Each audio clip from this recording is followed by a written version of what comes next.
There isn't an easier trap to fall into early in the season than to make snap judgments based on a limited sample size.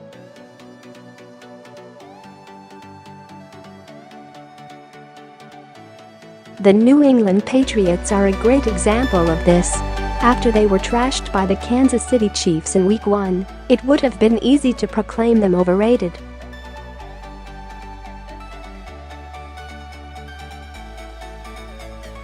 A paper tiger.It also would have been nuts because that paper tiger took a bite out of the New Orleans Saints in Week 2.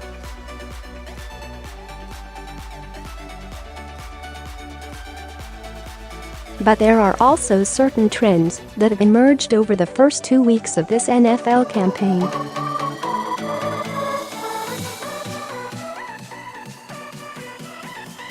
Some of those trends are just a continuation of things we saw last year. That's the case with the Oakland Raiders. Before an injury to quarterback Derek Carr ruined their season, we knew the Raiders were a good team.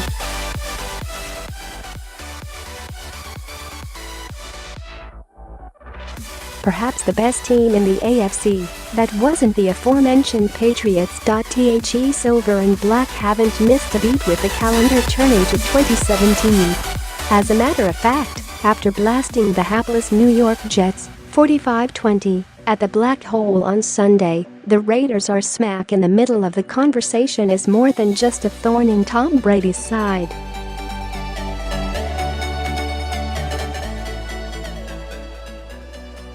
Or even the best team in the AFC.The Raiders are staking their claim to the mantle of the best team in all of the NFL.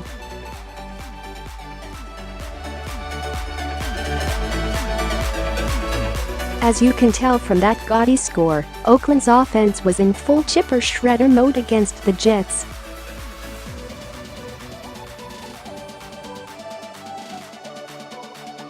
There was actually a point early in the second half when it appeared for a moment New York might make a game of it.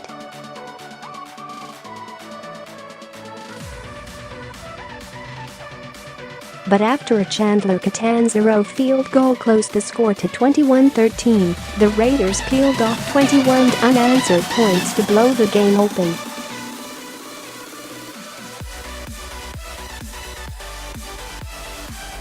And they did so with the sort of chunk plays on offense that would make Al Davis proud.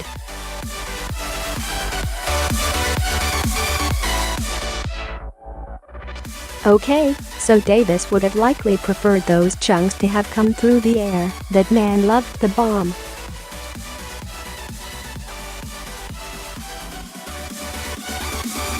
But I doubt he'd have complained when wide receiver Cordarrelle Patterson took a carry up the middle and streaked 43 yards for a score, or when reserve tailback Jalen Richard took a pitch off the edge and ran past the Jets 52 yards for a touchdown of his own. Side note, the Oakland offensive line is really good.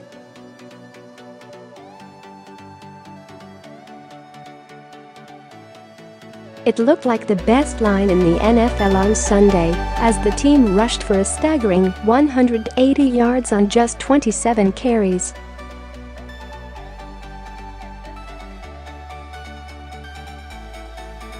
And that's on a day when Marshawn Lynch had 12 of those carries for only 45 yards.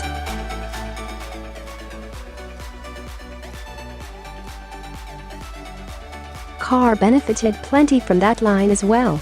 With all day to survey the field, Carr had no problem picking the Jets apart, missing on just 5 of his 28 pass attempts and throwing 3 touchdowns to wide receiver Michael Crabtree. Side note, no.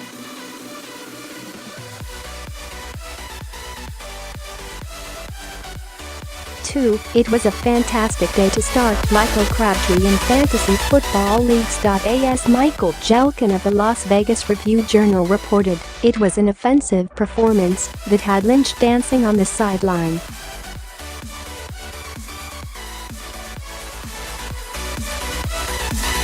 And that's just fine with his quarterback. We love it, Carr said of Lynch.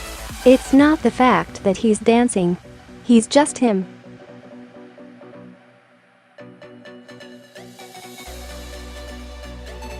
Per Ron Kroichick of the San Francisco Chronicle, head coach Jack Del Rio considered busting a move himself.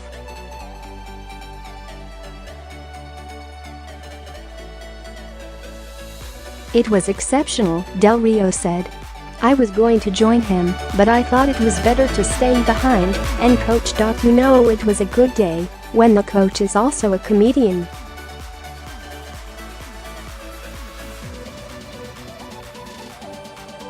"The thing is, we knew, or at least strongly suspected, that the Raiders would be great offensively.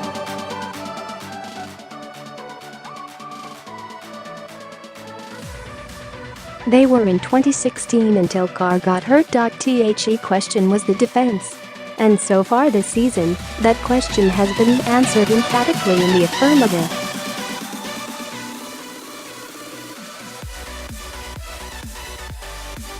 Yes, the Jets rushed for 126 yards. But 31 of those yards came on Josh McCown's scrambles, and 22 of the 31 came on a single play.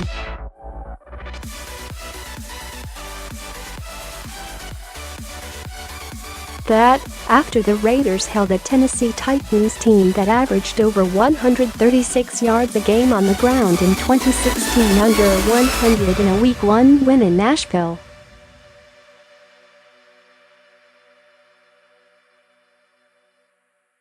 Oakland's revamped secondary has also fared well. Through 2 games, the Raiders are averaging 200 passing yards a game allowed, after surrendering just 145 to the Jets.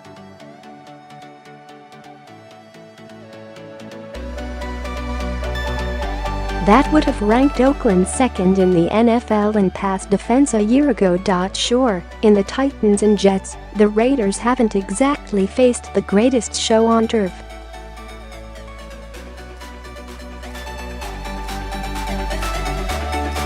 But this was a secondary that was 24th in the NFL in 2016.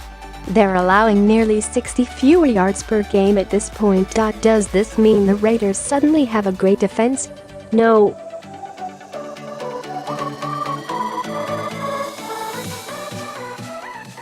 But they don't need one. They have a difference maker on that side of the ball and reigning Defensive Player of the Year Khalil Mack.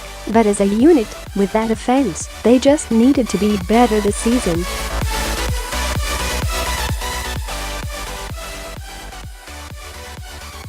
Early indications are that they are significantly so. A 2-0 record doesn't anoint the Raiders as AFC frontrunners. In the meat grinder that is the AFC West in 2017, all it gets you is a 3-way tie for first place with a Kansas City Chiefs team that blasted the Pats at Foxborough on opening night, and a Denver Broncos team that spent Week 2 wiping the field with the Dallas Cowboys.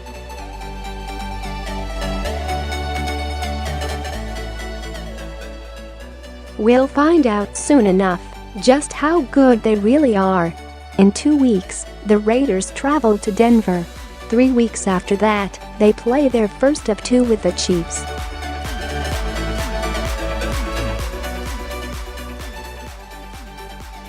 And 3 weeks after that, it's litmus test time, when Brady and the Patriots come to town.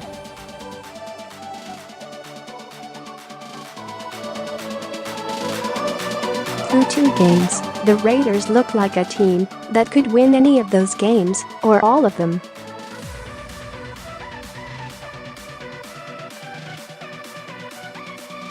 They have a franchise quarterback, a tailback who showed against the Titans he can grind out a win late, a great receiving duo in Crabtree and Amari Cooper.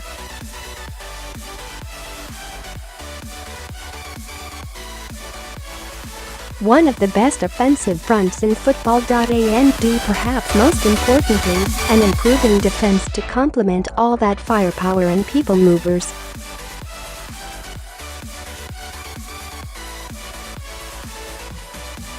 At not even 2 full weeks into the 2017 NFL season, it's premature to start crowning any team, cue Dennis Green, as the league's best or worst. Although the Cleveland Browns, as always, are giving their maximum effort in that regard.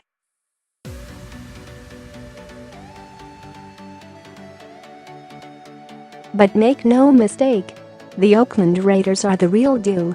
A force to be reckoned with. One of the best all-around teams in the National Football League.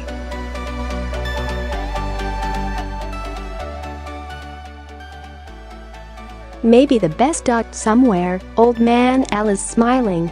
And that, as it always did, should make the rest of